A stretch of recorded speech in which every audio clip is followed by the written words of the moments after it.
वास्तव आप देख रहे हैं भारत समाचार। करते हैं खबरों की ओर।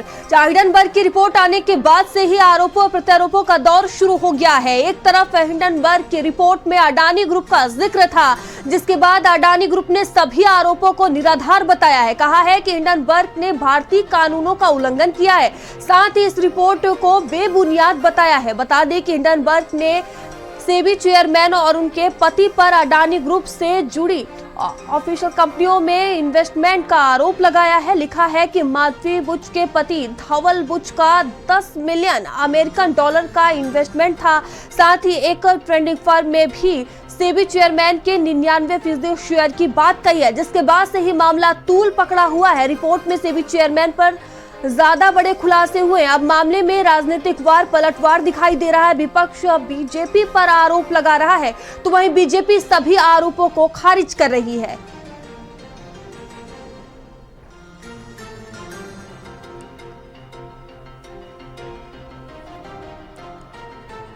और क्या अडानी ग्रुप ने इस मामले में अपनी बात कही है, उन्होंने सभी आरोपों को निराधार बताया है। अब देखिए, इस पर राजनीति भी गर्माती हुई नजर आ रही है। सेबी की अध्यक्ष माधवीपुरी बुच और उनके पति धवल बुच ने लगभग 10 मिलियन डॉलर उन्हीं फर्जी कंपनियों में लगाए हैं, उन्हीं फंड्स में लगाए हैं जिसकी इनको जांच करनी थी। यानी जिस भ्रष्टाचार के मामले की जांच सेबी अध्यक्ष को करनी थी,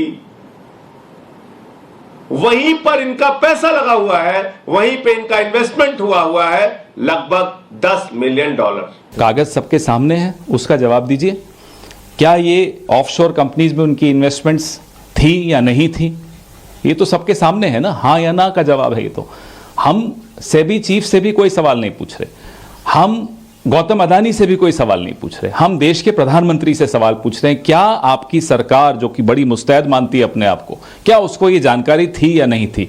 ये जॉइंट पार्लियामेंट्री कमेटी से कम में कुछ नहीं मिलेगा। जेपीसी होनी चाहिए, उसी से इन तमाम सवालों का जवाब मिलेगा। संसद सत्र के दौरान ही वो रिपोर्ट आनी थी, और यह मैं इसलिए देश के प्रबुद्ध लोगों से कहना चाहता हूं, विगत कई वर्षों से जब जब भारत में संसद का सत्र चलता है, तब तब विदेश में कोई ना कोई रिपोर्ट छपती है। याद करिए, बीबीसी की डॉक्यूमेंट्री संसद सत्र शुरू होने से ठीक पहले आई थी। जनवरी में हिंडनबर्ग की रिपोर्ट बजट सत्र शुरू होने से ठीक पहले आई थी।